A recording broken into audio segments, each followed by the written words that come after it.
Good morning friends. तो आज का हमारा लेक्चर रहेगा वर्क परमिट सिस्टम।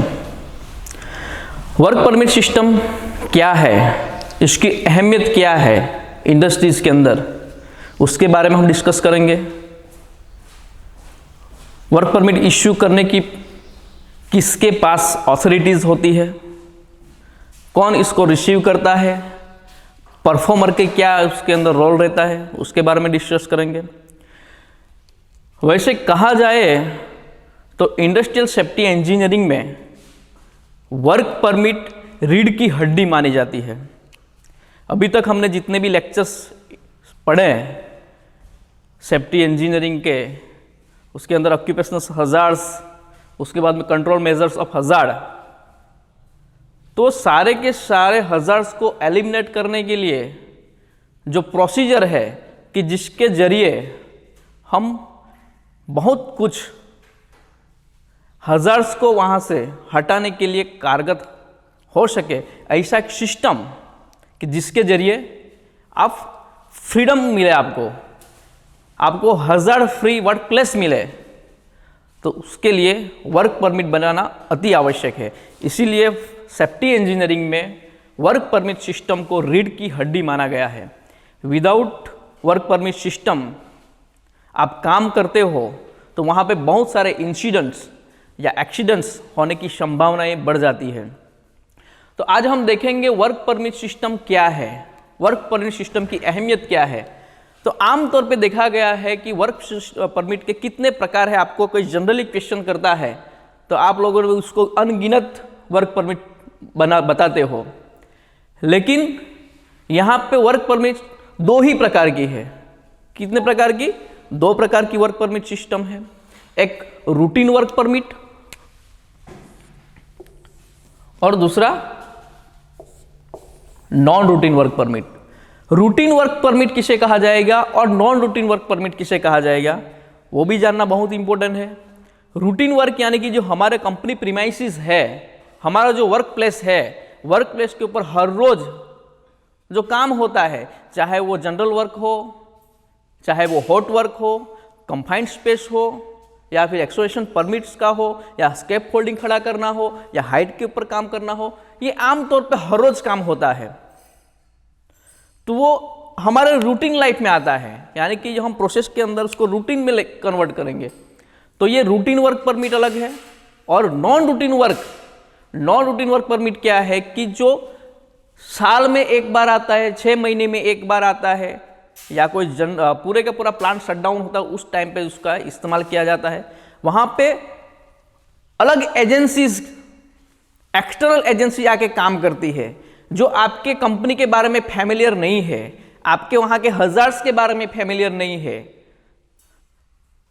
तो वैसा काम करने के लिए नॉन रूटीन वर्क परमिट लेना पड़ता है। और नॉन रूटीन वर्क परमिट कौन इश्यू करता है, कौन उसके अंदर रिस्पॉन्सिबल बंदे कौन कौन से होते हैं, उसके बारे में भी हम डिस्कस करेंगे। तो पहले देखते हैं हम टाइप्स ऑफ वर्क परमिट जो रूटीन वर्क के अंदर आता है। तो पहला है general work permit. General work permit किसे कहा जाएगा? जनरल वर्क परमिट एक ऐसा परमिट है कि आपको आपके प्रीमाइसिस के अंदर छोटा मोटा कुछ भी काम करना हो तो उसके लिए लेना जरूरी है। मान लो कि यहाँ पे हमारा कोई एक मशीन है, मशीन्स के ऊपर कोई नट बोल्ट ढीला हो गया है, तो उसको आपको ऐसे देख के आप उसको टाइट नहीं कर सकते, क्योंकि उसके अंदर उसको चढ़ाने के लिए आपको स्पेनर लगने वाला है। स्पेनर का इस्तेमाल करना चाहते हो तो आपको जनरल वर्क परमिट लेना पड़ेगा। बहुत इंटरेस्टिंग बात क्या है कि ये परमिट इश्यू कौन करता है और ये परमिट रिसीव कौन करेगा, उसके बारे में हम देखेंगे। तब तक हम उसका बेसिक इंफॉर्मेशन ले लेते हैं। हाइट वर्क परमिट किसे कहा जाएगा? अभी तो height work permit as per ओसास के स्टैंडर्ड के हिसाब से 1.8 मीटर के ऊपर आप जब काम करते हो तब आपको हाइट वर्क परमिट लेना पड़ता है। और हाइट वर्क परमिट तभी लिया जाता है कि हम सेफ्टी बेल्ट का इस्तेमाल करते हैं। वहां पे फॉलिंग हजार्ड से ज्यादा होता है, वहां से गिरने की संभावनाएं बढ़ जाती है। वैसा काम करने के लिए आपको हाइट वर्क परमिट लेना पड़ता है। उसके बाद देखें excavation work permit. Excavation work permit है कि आपके प्रीमाइसिस के अंदर कहीं पे आपको कुछ डिगिंग करना है, बड़ा सा खड्डा खोदना है, उसके लिए एक्सकवेशन परमिट ली जाती है। उसके अंदर बहुत सारे कैरेक्टर्स जुड़े होते हैं, उसके बारे में हम डीपली डिस्कस करेंगे। उसके बाद हॉट वर्क परमिट कि जहाँ पे आग लगने की संभावनाएं है, जो काम करते समय वहाँ पे स्पार्क होने की संभावनाएं है या फ्यूम्स निकलने की संभावना है और वो बड़ा डिजास्टर में भी कन्वर्ट हो सकता है। वैसा एक बहुत ही खतरनाक जॉब आपके वर्क प्लेस पे जब होता है, वेल्डिंग हो या कटिंग हो या ग्राइंडिंग हो, तो उस टाइम पे आपको हॉट वर्क परमिट लेना पड़ता है। उसके बाद कंफाइंड स्पेस एंट्री या विशल एंट्री। कंफाइंड स्पेस यानी कि जहाँ पे ऑक्सीजन की मात्रा कम है, जहाँ पे काम करने के लिए जाने आने का रास्ता एक है और बहुत ही कंजेस्टेड स्पेस है, वहाँ पे बहुत अनवांटेड गैसेस की अवेलेबिलिटी होती है कि जो आपको हार्मफुल है। बाय इनहेलिंग के जरिए, आपके श्वासोश्वास के जरिए आपके बॉडी के अंदर जाएगा तो वहाँ पे आपका साथ बहुत बड़ी दुर्घटना होने की संभावनाएं है। ऐसे गैसेस की जहाँ पे मात्रा है, और इसी जगह पे काम करने के लिए आपको कंफाइंड स्पेस एंट्री का परमिट लेना पड़ता है।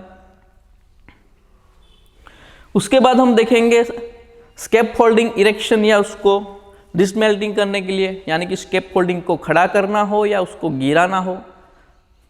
अभी आपको एक बहुत ही क्वेश्चन होता है आमतौर पे, स्केप फोल्डिंग खड़ा करने के लिए परमिशन तो ली जाती है लेकिन उसको गिराने के लिए आवश्यकता क्यों है? तो हाँ, उसको डेफिनेटली उसको गिराने के टाइम पे भी बहुत सारी सावधानी को रखना पड़ेगा। वहाँ पे फॉलिंग हजार्ड है, वहाँ पे कोई भी ऑब्जेक्ट वहाँ पे होगा वो नीचे गिर सकता है, कभी भी इंजरी कर सकता है। तो उसको प्रॉपर किस तरह से उसको बैरिकेड करके किस तरह से उसको डिस्ट्रॉय किया जाता है, उसको किस तरह से गिराया जाता है, उसके लिए भी परमिट लेना पड़ता है। उसके बाद इलेक्ट्रिकल वर्क परमिट हमने पहले भी डिस्कस किया है कि इंडस्ट्रीज के अंदर जो कोई भी इक्विपमेंट, जो मशीन्स जो चलते हैं वो पावर बेस्ड होते हैं। तो ये इंडस्ट्रीज में ज़्यादातर इंसिडेंट्स जो होते हैं पावर के ना अच्छी तरह से इस्तेमाल ना होने की वजह से या पावर रेगुलर ना होने की वजह से भी होते हैं, या पावर ऑन लाइव के पावर के ऊपर हम काम करते हैं तभी जाके इंसिडेंट होते हैं। तो इलेक्ट्रिकल वर्क परमिट एक बहुत बड़ा इंसिडेंट को निमंत्रण देने वाला एक ऐसा इलेक्ट्रिकल हजार्ड है, उसके ऊपर काबू पाने के लिए इलेक्ट्रिकल वर्क परमिट लेना पड़ता है। उसके बाद है रेस्ट्रिक्टेड जोन एंट्री। आपके इंडस्ट्रीज के अंदर ज़्यादातर इंडस्ट्री केमिकल इंडस्ट्रीज है, वहाँ पे बहुत ही हजारस केमिकल का भंडारण होता है।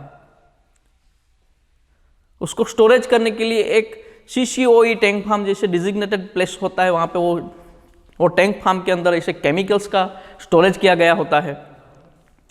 वो बहुत ही खतरनाक केमिकल होते हैं, जैसे वो एक्सप्लोजिव भी हो सकते हैं, टॉक्सिक भी हो सकते हैं, रिएक्टिविटी भी वाले भी हो सकते हैं, या ज़्यादातर हाईली फ्लेमेबल भी हो सकते हैं। तो वैसे केमिकल्स का जहाँ पे भंडारण है, वो भंडारण के जगह पे जाने के लिए जो भी आपका CCOE अप्रूव टैंक फार्म का जो इंचार्ज है, ऑथोराइज पर्सन्स आपका कंपनी का, आपके प्रीमाइसिस का, उसके पास आपको लीगल प्रोसीजर्स से करके आपको एक एंट्री परमिट लेना पड़ता है। उसको स्पेशल परमिट में गिना जाएगा। तो ये थे हमारे टाइप्स ऑफ वर्क परमिट। अभी work permit system spell out, यानी कि क्या क्या वो कवर करेंगे।